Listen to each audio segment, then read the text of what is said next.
Hello everybody, in today's video I'm going to show you how to log into your account on the Spike Cross game. If you want to log into your existing account in the Spike Cross, you have come to this right place. To get started, you need to launch this Spike Cross on a device. Once you get into this interface, you'll find this option for to log in. Simply select any of the login that you prefer. And after that, you need to select continue. Over here, you need to select one of these mail account and you need to select continue in order to proceed.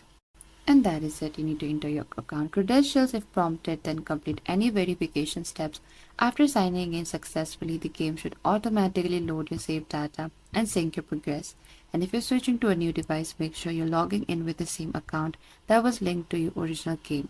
And that is it. That's how you can log into your account in the Spike Cross. Once you sign in with the correct account, your saved progress should be available and you'll be ready to continue.